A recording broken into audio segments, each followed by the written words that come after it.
লিখেছি এগুলো কিন্তু তুমি প্রত্যেকটা ডায়লগে তুমি অ্যাপ্লাই করবা, প্রত্যেকটা ডায়লগে, তাতে যে টাইপের ডায়লগ হোক না কেন প্রত্যেকটা ডায়লগের ক্ষেত্রে আমি এইখানে যা লিখেছি সবগুলো তুমি কি করবা, অ্যাপ্লাই করবা। ঠিক আছে, দেখো এইখানে আমি যদি ছোট্ট করে বলি, এখানে রাকিব লিখেছি আর করিম লিখেছি, মানে দুইজনের নাম আমি এখানে লিখেছি। সো তোমার সুবিধার্থে তুমি নাম লিখতে পারো, ওকে, কোশ্চেনে যা বলবে সেই অনুযায়ী, অথবা তোমার সুবিধা মতো তুমি লিখতে পারো। ফার্স্টে আমি এই জায়গাতে কি লিখেছি, প্রত্যেকটা ডায়লগের ক্ষেত্রে আমি বলেছি ভাইয়া তুমি অ্যাপ্লাই করবা, যে এখানে দেখো রাকিব হ্যালো গুড মর্নিং, এটা লিখবা প্রথমে, এই শেষ কিন্তু প্রথম একটা লাইন কিন্তু শেষ। তারপর করিম কি বলছে, গুড মর্নিং, শেষ, দুইটা লাইন কিন্তু শেষ।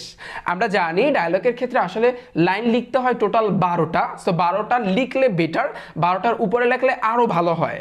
ঠিক আছে, সো দেখো আমি এখানে যা লিখছি, এই জায়গাতে এখানে যা আমি লিখেছি এখানে অলরেডি 12টা লাইন হইয়া গেছে। ঠিক আছে, একবার যদি মুখস্থ করতে পারো ভাইয়া আর কিচ্ছু লাগবে না, প্রত্যেকটা ডায়লগে তুমি অ্যাপ্লাই করতে পারবা। সো আমি একেবারে অর্থ সহকারে তোমাদেরকে বুঝাই দেবো, অর্থ সহকারে। ঠিক আছে, যদি কারো অর্থ জানা লাগে অবশ্যই একটু সাইডে লেখা রাখো, বেটার হবে তোমার জন্য, কারণ ইংরেজি শেখার সিস্টেমই হচ্ছে কিন্তু এইটা, আগে তোমার বাক্যের অর্থ জানতে হবে, শব্দের অর্থ জানতে হবে, এরপর তুমি ইংলিশটা পড়বা। ঠিক আছে, তাহলে দেখো এখানে একটু খেয়াল করো। So Rakib hello good morning, Karim good morning, সবগুলো ডায়লগের ক্ষেত্রে। এরপরে দেখো রাকিব হাউ আর ইউ, তুমি কেমন আছো, এটা আমরা জানি, হাউ আর ইউ, তুমি কেমন আছো। করিম কি বলছে, I am fine and you, আমি ভালো আছি, আই এম ফাইন, আমি ভালো আছি, অ্যান্ড ইউ, তুমি কি ভালো আছো, মানে কোশ্চেন করছে। সো আমি আশা করি এটা সবাই জানো। এরপরে রাকিব বলছে আই এম অলসো ফাইন, এটা সবাই জানো। এরপরে রাকিব বলছে I am also fine friend, আমি ভালো আছি, I am also fine friend, আমি ভালো আছি বন্ধু। What are you doing now, এই যে দেখো what are you doing now, অর্থ কি, তুমি এখন কি করো। Okay, so what are you doing now অর্থ হবে কি, তুমি এখন কি করো। প্রত্যেকটা ডায়লগের ক্ষেত্রে, প্রত্যেকটা ডায়লগের ক্ষেত্রে, তাতে ভালো দিক থাকুক খারাপ দিক থাকুক আর যাই থাকুক না কেন, প্রত্যেকটা ডায়লগের ক্ষেত্রে আমি এখন যা দেখাবো সবগুলো ডায়লগের ক্ষেত্রে অ্যাপ্লাই করবা।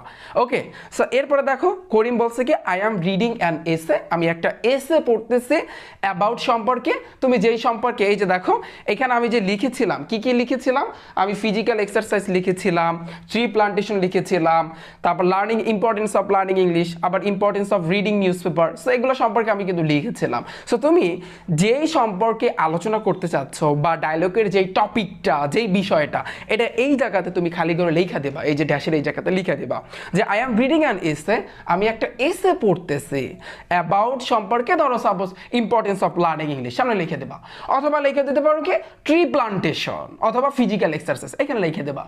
এরপরে রাকিব কি বলবে, ইয়েস হ্যাঁ it is very important for us, yes হ্যাঁ এটা হচ্ছে আমাদের জন্য খুবই গুরুত্বপূর্ণ, it is very important for us, এটা আমাদের জন্য ভাইয়া খুবই গুরুত্বপূর্ণ।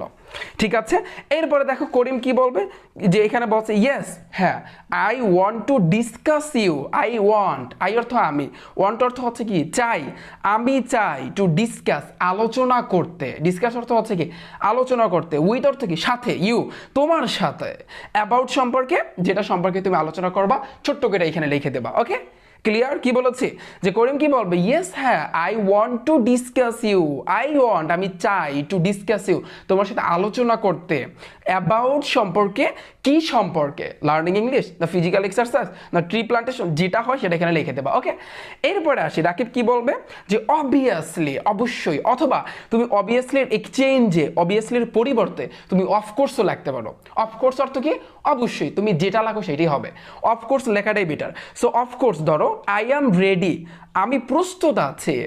সো টু টেল ইউ, টেল অর্থ হচ্ছে কি ভাইয়া বলা, টু টেল ইউ তোমার সাথে হচ্ছে বলতে, whatever you wish to know, তুমি যেটা জানতে চাচ্ছ, এই যে দেখো হোয়াট এভার ইউ তুমি উইশ ইচ্ছা করেছো, টু নো জানার জন্য ইচ্ছা করেছো বা জানতে চাচ্ছ, তাহলে এই লাইনটার অর্থ কি হবে, অবভিয়াসলি অবশ্যই, অথবা অফকোর্স ইউজ করতে পারো, অফকোর্স অবশ্যই, I am ready to tell you আমি তোমার সাথে বলতে প্রস্তুত আছি, রেডি অর্থ হচ্ছে কিন্তু প্রস্তুত, প্রস্তুত আছি, whatever you wish to know তুমি যা জানতে চাচ্ছ এই সম্পর্কে।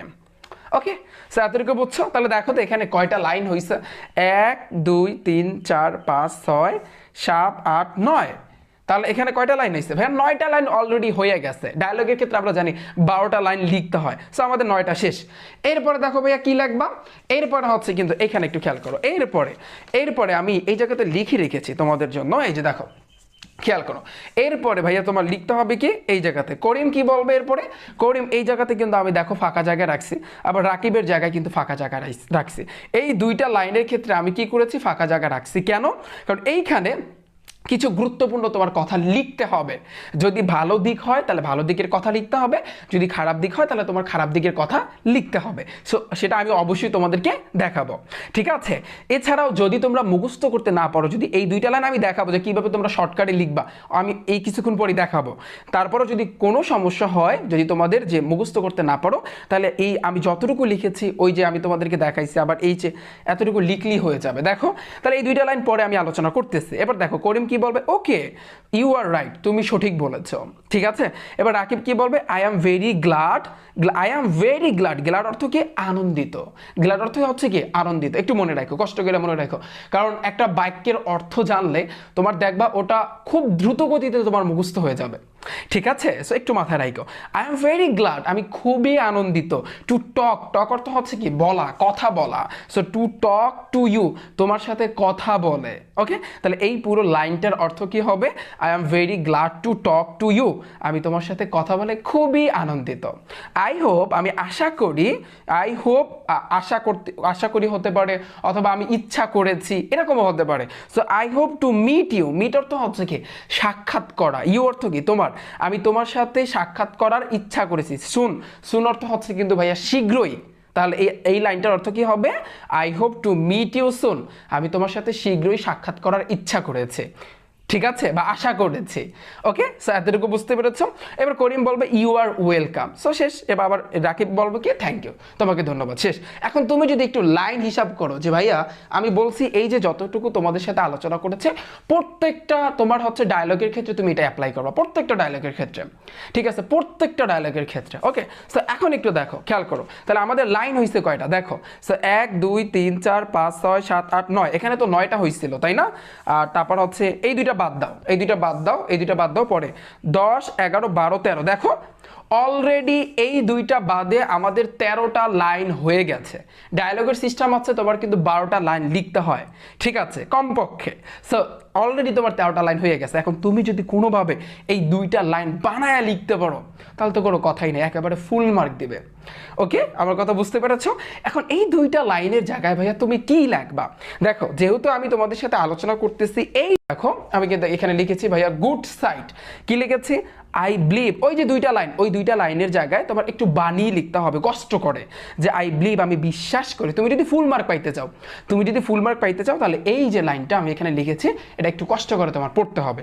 এখন অনেকে বলবা যে ভাইয়া এই লাইনটা মুখস্থ না করলে হয় না, এই এতটুকু মুখস্থ না করলে হয় না। আমি বলবো হয়, তবে তোমাকে ফুল মার্ক দিবে না, ঠিক আছে, একটু তো কিছু লিখতে হবে তাই না? সো আই বিলিভ দ্যাট, আমি বিশ্বাস করি যে, ইউ নো, তুমি জানো, ড্যাশ টপিক, এই ড্যাশ টপিকের জায়গায় কি হবে, তুমি যদি ইম্পর্টেন্স অফ লার্নিং ইংলিশ নিয়ে আলোচনা করো এখানে বসাই দেবা। তুমি যদি ট্রি প্লান্টেশন নিয়ে যদি আলোচনা করো তাহলে সেক্ষেত্রে ট্রি প্লান্টেশন বসাই দেবা এখানে। তাহলে কি, আই বিলিভ দ্যাট, আমি বিশ্বাস করি যে, ইউ নো, তুমি জানো, এই ট্রি প্লান্টেশন টপিক এই সম্পর্কে তুমি জানো, যেটাই হোক না কেন এখানে তুমি বসাই দেবা।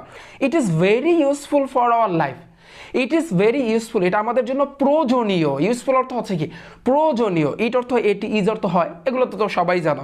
So it is very useful for our life, useful অর্থ হচ্ছে কিন্তু প্রয়োজনীয়, ফর অর্থ জন্য, আওয়ার আমাদের লাইফ, আমাদের জীবনের জন্য প্রয়োজনীয়।